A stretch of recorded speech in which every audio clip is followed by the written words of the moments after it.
The Three Students. Part 1. Who copied the exam questions? Sherlock Holmes was staying in one of England's most famous university towns.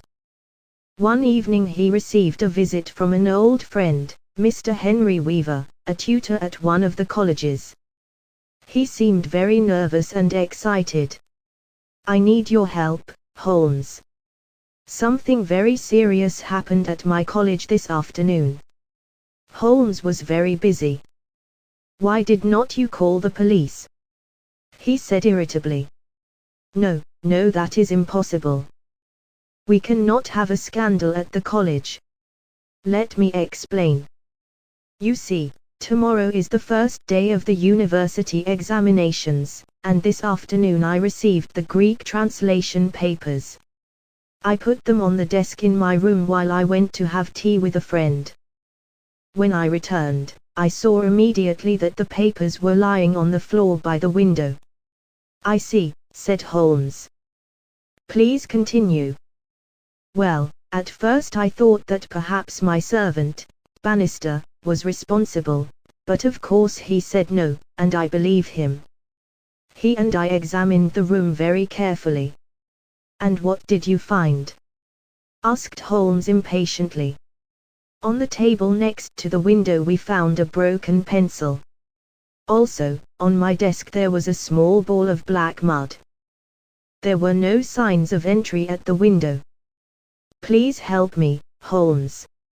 It is clear that someone copied the exam questions. If I do not find who did it, I will have to cancel the exam and there will be a scandal." "I need to visit your room," said Holmes. Part 2. Looking for clues. They walked towards the tutor's room, which was on the ground floor. Holmes tried to look in through the window but he was not tall enough. Above lived 3 students, one on each floor. Holmes entered the room and examined the carpet. "Nothing," he said. "Let me look at the table by the window." "What can you see?" "Ah, yes, it is clear what happened. Someone took the papers one at a time from your desk over to the window table to copy them, because from there he could see when you were returning. But nobody could see me. I came back through the side door." "Ah, so you surprised him and he had to leave hurriedly. Did you hear someone running away as you entered?" "No." "Interesting. So, we just have one small ball of black mud as a clue. Now tell me, where does that door go to?" "My bedroom." "Can I examine it?" "Yes, of course." Holmes followed Weaver into his bedroom. "Hello," said Holmes, "what is this?" "Another small ball of black mud, exactly like the one on the desk. Clearly your visitor came into the bedroom. I do not understand. Why did he do that?" "Well, when you came back so suddenly, he ran into your bedroom to hide. Look at the bedroom window, it is open.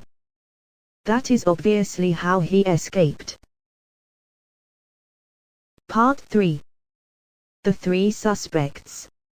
"Now," said Holmes, "the 3 students who live above you. Are they all taking this examination?" "Yes." "Tell me about them." "Well, on the first floor is Gresham, an excellent student and an athlete, particularly good at the long jump. He is hard-working but poor." "And the second floor?" "Daulat Raz lives there. He is from India, very quiet and hard-working, but Greek translation is his weak subject. And finally there is Miles McLaren on the top floor. A very intelligent student, one of the best when he chooses to work, but he is very lazy and very worried about this exam." "Now tell me," said Holmes, "how tall are these young men?" "How tall? What a strange question. I think Miles is taller than the Indian, but Gresham is the tallest, over 6 feet. "Ah, that is important. Now, Weaver. I wish you good night. I will return tomorrow."